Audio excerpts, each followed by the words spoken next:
हाय सगळ्यांना. आज मी गावी चालली आहे. मला जस्ट असं वाटलं की एखादा व्हिडिओ बनवावा म्हणून मी बनवते. तर सगळ्यांना पहिलं तर हाय हाय करा नाही हाय.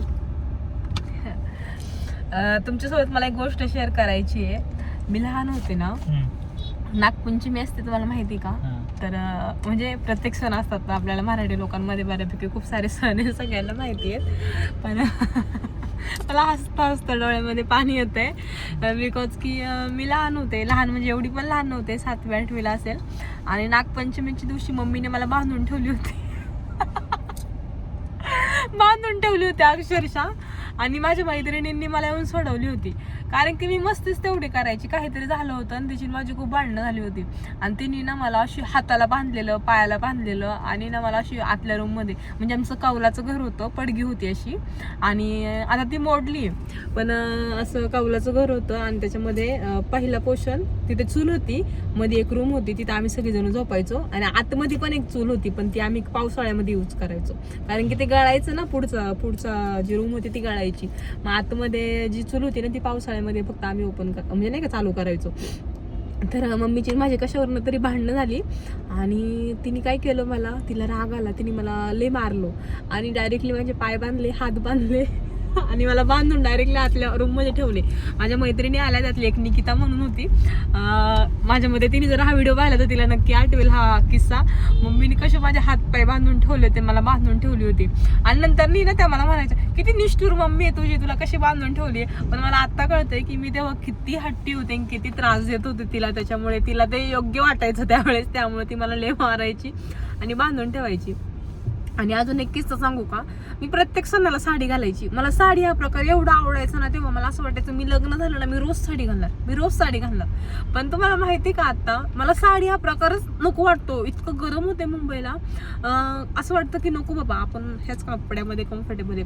आज मी गावी चालली आहे आणि गावी गेल्यानंतर मम्मी समोर मी हा विषय काढणार आहे, मला कसं बांधून ठेवलं होतं तू. आणि तिची माझी एक अजून एक गंमत सांगते. एकदा रात्रीची तिची माझी कशावरनं परत एकदा भांडणं झाली होती आणि तिने मला मारलं. आणि मी काय केलं, मी झोपायला गेले त्या आतल्या चुलीच्या रूमला. तिथं झोपले आणि मी तिला परत उलट बोलले म्हणून ती माझ्याकडे धावत आली नाही का, परत मारायला आली. आणि माझ्या हातातला मी कंगवा असा कंगवा फेकला तर ती त्या कंगव्यावरून पडली. 3 दिवस मम्मी झोपून होती. ती तिच्या कमरेला इतकं जोरात लागलं होतं ना, बापरे विचारूच नका. आणि पप्पा म्हणजे माझ्या पप्पांना मी अण्णा म्हणते, सी म्हणजे हातावर पण नाव आहे त्यांचं, सी असं म्हणायचं, सॉरी मला.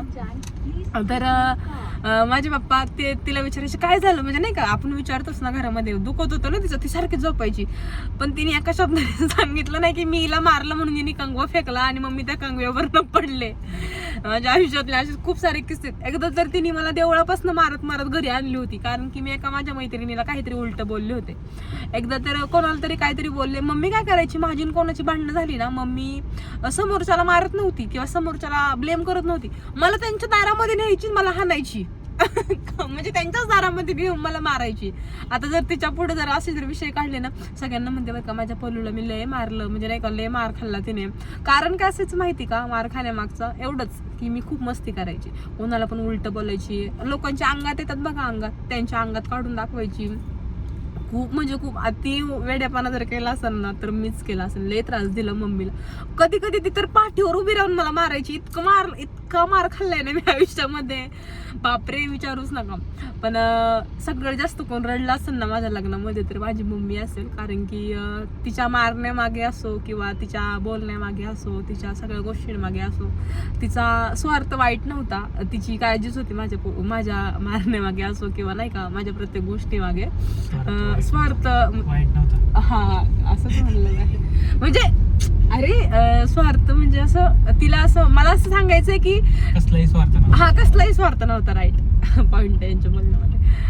तर तिचा कसलाही स्वार्थ नव्हता. फक्त एवढंच होतं की मुलगी आहे शेवटी, लोकांच्या घरी जाणार आहे आणि उद्या कसं होईल.